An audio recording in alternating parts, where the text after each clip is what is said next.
breasts and all penises are different. And so you see different types of breasts, different types of penises, different types of faces, stomachs, bums, like everything. And that was what was interesting, because there was something different about all of them, but yet they all felt like one collective because they're naked. How far would you go to find love? 10 gorgeous singletons are about to test the very limits of dating. This is Dating Naked. MTV presents a brand new reality show, fully undressed and unblurred. Babes, save it for the show, yeah? Don't want to get ourselves in trouble just yet. How would you describe the show in a quick, easy sentence? Quick, easy sentence. All the things you love about Love Island and shows like that, but with no bikinis and me. And how do you think the naked element impacts the dating aspect of the show? Majorly. The naked element, to people that haven't seen the show yet, is probably the shock factor and the sort of, I've got to see this with my own eyes. But actually, the fact that they're naked, the way that they dated was just so different. There was this sort of vulnerability about the daters that wasn't a bad one, it was actually a good one. And everyone's not a clone of each other. There's all different body shapes, sizes, body parts, shapes and sizes as well. And because they were naked, it sort of eliminated that, I can't wait to get your clothes off and see what's underneath. Well, it's all there. Everything's out in the open. So people had no other choice other than to get to know the person. And that, across the series, is what narrates the whole journey for the couples we eventually end up with. Compared to other dating shows, what other differences did you notice in the contestants in terms of how they approached getting to know one another because they already had their clothes off? You said that they didn't have that, like, rip your clothes off energy. It was a lot more honest. That's the easiest way to put it. It was a lot more honest dating. There wasn't any of this, I don't know, bigging themselves up. It was almost like everyone was in the same boat and they all started on a back foot because they're all naked.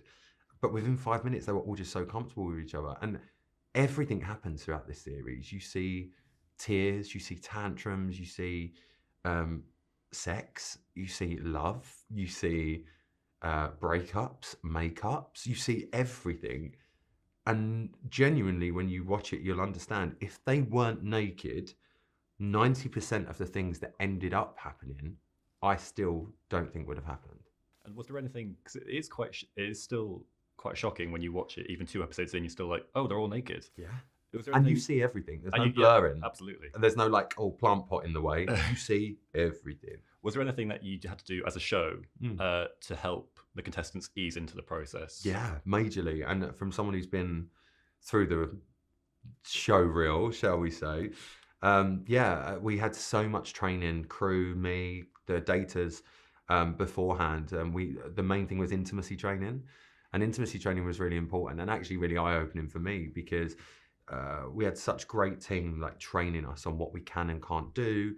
Things like it's not a willy, it's a penis, and it's not boobs, it's breasts. And that was to protect the daters, really. And one thing for me as the host, I've hosted shows where people get eliminated or have to say goodbye, and my instant reaction is, come here, cuddle. Well, I'm clothed. They're not. So I was like, what do I do in that situation? They were like, look, we would just say to you, don't ever be the one that initiates a cuddle. They're the ones that are more vulnerable because they're naked. And if they cuddle you and you're fine with that, then that's all right. Well, in the first 5 minutes of episode 1, when I meet them for the first time, which was the genuine first time I'd met them in real life, I'd seen them all naked, sort of in their profiles and stuff like that, but I'd not physically met them. And they were all lined up in front of me. And it's not in the show, but it was a moment where they were moving a camera and everyone was quiet. And I just went, I'm just going to get this out of the way now. And I just looked down and just supermarket swept across the line. And all of them just started laughing. And that instant moment, that's when the ice broke. They felt comfortable with me. I felt comfortable with them. And from then on in, whenever anyone was upset or whatever, they'd come at me and they'd cuddle me. And it was just normal. It was very, very normal. And that sort of naked element of it being anything sexual was gone. It was just gone. And it just became this experiment that really worked in the end. Yeah, we've still got people together now. And we filmed this back in February, and the show hasn't been on air, obviously, all of them months. So we know they're together for real, and it's not for money. They're not earning any money for it. So, yeah, it worked. Do you know if there was any nervousness from the contestants about grooming? Oh, as in like personal grooming? Yeah. No, actually. They all were quite open about those things. And again, when I say it was a diverse cast, you know, they didn't all look like Barbie dolls and Kens, if that makes sense. There was different levels of grooming, personal grooming with the contestants, whether it was downstairs or upstairs. But that was what was really nice about the show, because what was really interesting is hearing the girls speak about how they thought the boys would look at them, and how the boys in turn thought the girls would look at them. But not only that, how the boys would look at the boys and the girls would look at the girls.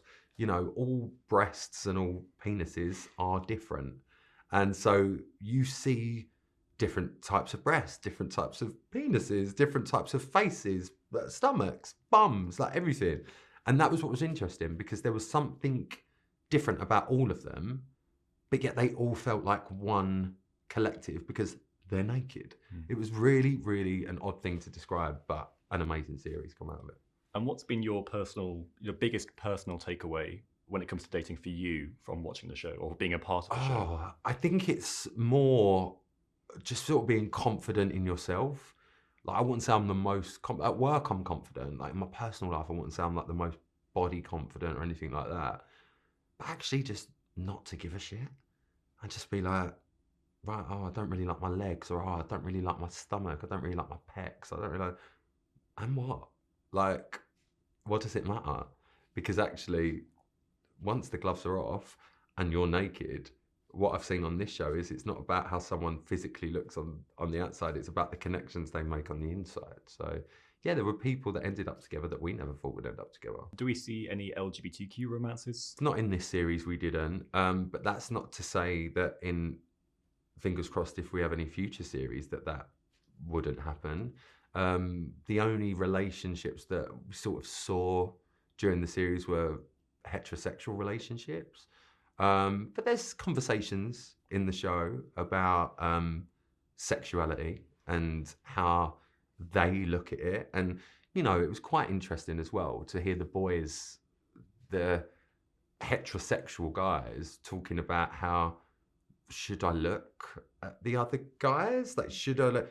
And it all just became so normal in the fact of they'd reference each other's bodies, and the girls would reference each other's bodies as well. So that was really interesting to watch, because, you know, your typical lad like gets rugby showers or whatever might not necessarily go like, oh, you've got a big one, but the conversations all happened very naturally, and that was quite nice to see, that sort of everyone felt so comfortable with each other that they could have conversations like that. Would you hope for an LGBTQ season in the future? No, I wouldn't hope for an LGBTQ season. I'd hope for a season where there was all different types of relationships going on. You know, I know there are shows out there that are just heterosexual or just LGBTQ, but I'd love Dating Naked to become that show that anyone could end up with whoever they want, if they really want to. So yeah, that's what I'd like to see. Do you think it would be any different? People, you know, do you think the show would be any different if there were LGBTQ people involved, whether it was LGBTQ exclusive or a big kind of mixed? Yeah, I mean, I think it would be different. But actually, the idea of having a diverse cast of not only looks, race, but sexuality and gender, I think would be incredible. I think for this being the first time we've done a show like this, they chose amazing contestants and the perfect first set of contestants in my eyes because of what happened across the season. But going forward, I think if contestants came along that were gay, lesbian, straight, like bi, anything, that wouldn't be a problem in our eyes, and it wouldn't be seen as an issue. One thing we don't want to do is force relationships. So what I wouldn't want to see is one bi guy one gay guy, and then that's the only one that one guy. I wouldn't want to see that. That's not what I want. That's false to me. But yeah, I mean, we could have a cast that maybe are just very fluid and see what happens, really. So do you think that the show will start a lot of conversations between men and women as men and women, and also between men and women and everyone in terms of body image, in terms of sexuality? 100%, 100%. I mean, look, I'm a gay man. I don't sleep with women. So I've seen naked women, but I've never really stood in front of naked women this close for a long period of time. And for me, it was almost an education, like sort of women's bodies and like how things are different and how this could be like that could be like that could look like this, that could feel like that could be a good thing, that could be a bad thing to a girl. So it's like you learn a lot as well. I'm not saying it's an educational show, but there are all body shapes and sizes on this show. And you mentioned grooming especially, and I remember later on in the series we maybe introduced some new daters to the experience, and one of the girls came in and she had groomed differently to some of the other girls that were in there, and even me as the host was like, oh, that's different. But it was because it wasn't what I was used to seeing there. And then there was like, oh, and then I think a conversation was had about that, where it's like, yeah, I just prefer to have this, and like I don't like that, because and it's just personal preference for everyone. And that was what was really nice about the show, is that the conversations that were had, not only about the dating and about the drama that ensued, may I just say, off the scale, that even shocked me, my jaw was on the floor quite a lot of times. But the actual conversations that they'd end up having, like the guys with the girls with the guys, and the girls with the girls and the guys with the guys, was really actually quite nice to see.